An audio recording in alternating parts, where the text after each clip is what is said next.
Hello, guys. Welcome back to the Pitch Profit Podcast. I'm your host, Larry, and today we got the Newcastle versus Arsenal match review. Look, boys, I've been saying it for a couple of weeks now. This team lacks creativity.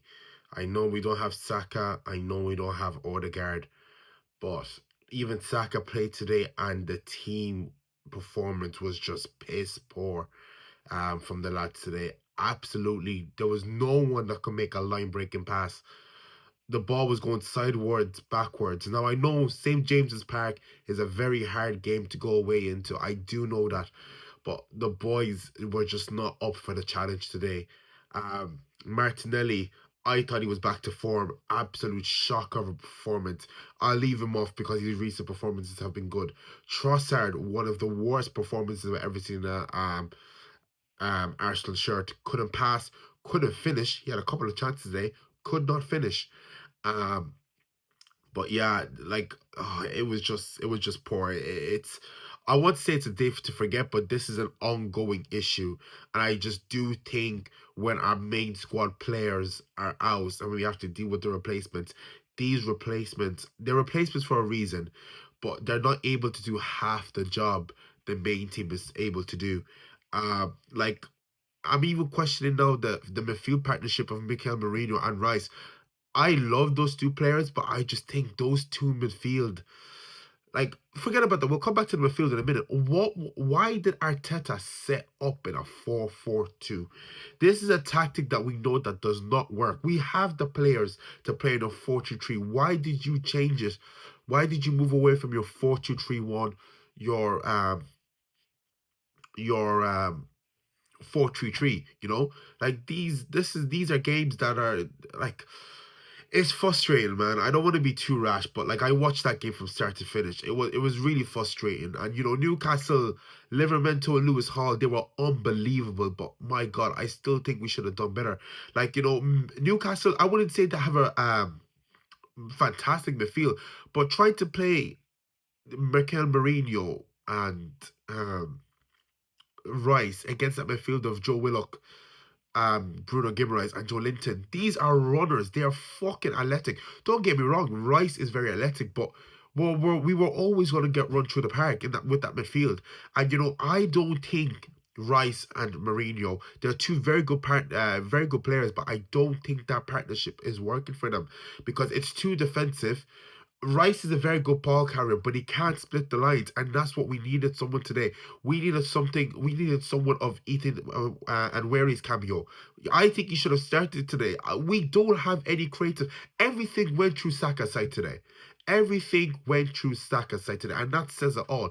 Saka and Odegaard are our two main providers. Without them, this team was fucking useless, especially with the replacements.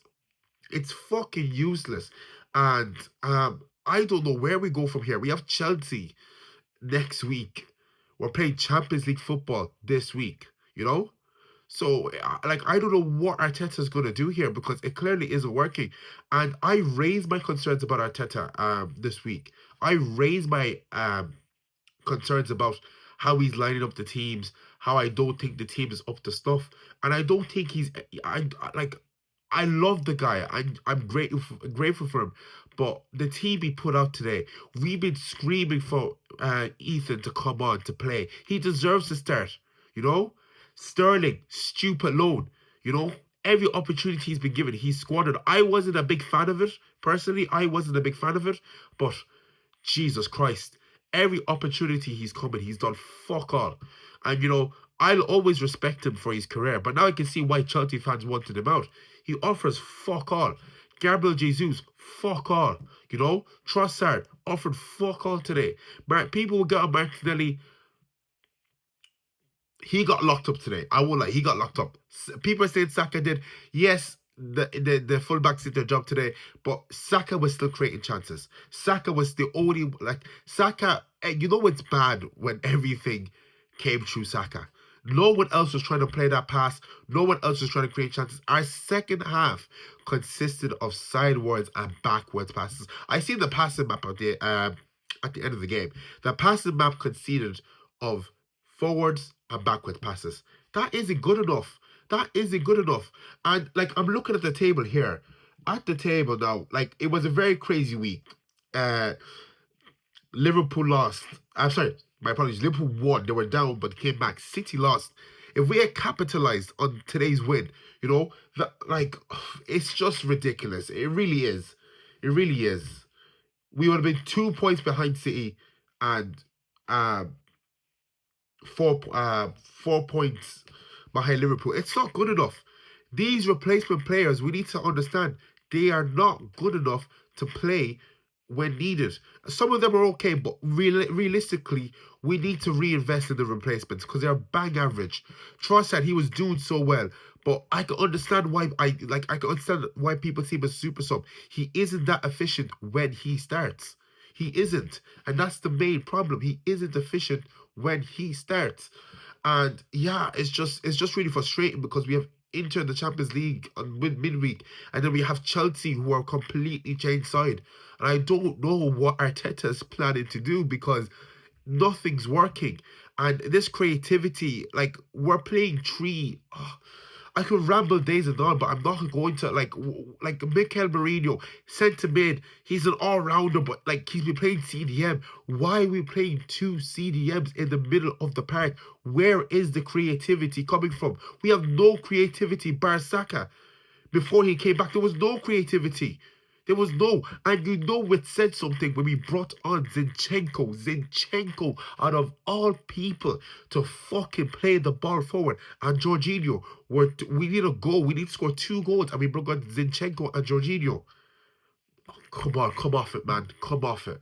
Like, and, people say, oh, you're being too reactionary. We only lost 2 games away, like lads, these are games that have cost us potentially the league. I know it's very, very early, but as always, we will look back, we'll come back, look at the end of the season. We should have won that game. We should have won that game.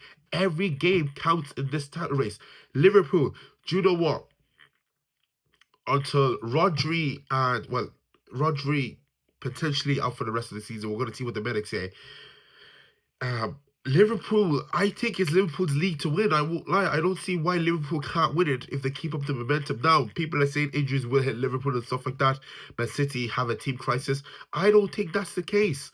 I really don't think that's the case. I think Liverpool, if they manage to keep their squad fit, they could do a league with Arne Slot, and I think that'd be huge. And I know I shouldn't be talking about rivals, but Arsenal are not, they're not good enough. This team is not good enough. When the going gets tough, this team isn't good enough to compete. I know Villa Park. Sorry, St James's Park. I'm so sorry if I've been saying Villa Park. St James's Park is a very hard place to go to.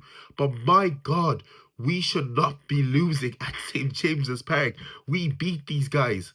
We should not be losing in St James's Park. So what if they're home? We should not be. If we're title contenders, we should be fighting away, not losing a game. And it's good. It's just, man. It's just. It was piss poor from the lads today. I can't lie. That's the only thing that I can say. It was absolutely piss poor from the lads today. I'm looking at. It's crazy. I'm looking at the next few matches here. I'm just looking at the next few matches because what's going on here? Like, we have Inter Champions League. Where is this?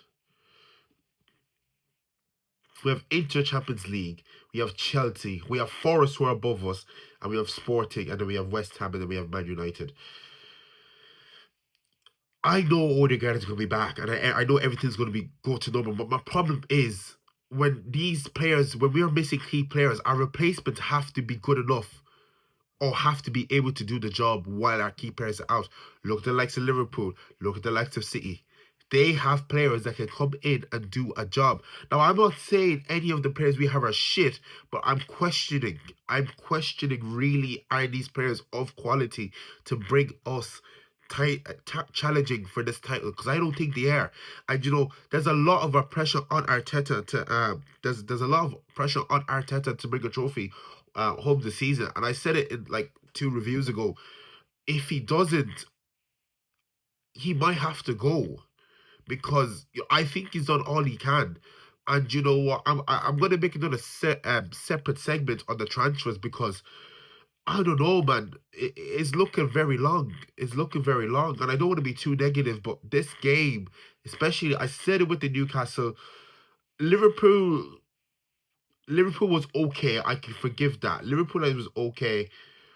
Like Shakhtar, Bournemouth, I still have to make Gunners insight on those. But like, it's ridiculous. It really is. And these are games that are gonna cost us. These are games we're gonna look back and say we should have won. We should have won these games. I don't know what we're gonna do, man. Like we have Inter Wednesday, Chelsea on a Sunday. Man, it's looking long, man. It is looking long. But look, I'm gonna, we have to continue to back the boys. We do. We have to continue to back the boys. I'm hoping they pull it through. But it's creativity, man. There's no creativity. I don't know what we're gonna do. I don't know how we sort this out. But creativity is a fucking issue in that team. It's not even defensively, it's just creativity. There's no one in that team that can make a pass. Ethan Wanyeri needs to start. He seems to be the only one, apart from Saka, who can play the ball forward. Trossard can't. Havertz, I'm not even going to blame him because he couldn't get a snuff of goal because we weren't creating for him. So if anyone's out there blaming Havertz, you can't blame Havertz because Havertz didn't get any service. And don't come here in the chat saying, "Oh well, he should have been able to create something of nothing." No, you can't because we physically could not move the ball off the pitch, and Newcastle were able to exploit that, and that's why they beat us today. That's an issue that needs to be looked at because it will hurt us. We will lose games if we continue playing like this. But I'm not going to continue to be negative. I'm going to wrap it up there. Gunners Inside, I'm going to drop an episode tomorrow. I know I said this week, but I've just been busy with college assignments. I will be dropping an episode tomorrow. It's going to be a bit longer because I have a lot of shit I need to talk about. But yeah, I've been your host, Lawrence, and thank you for watching.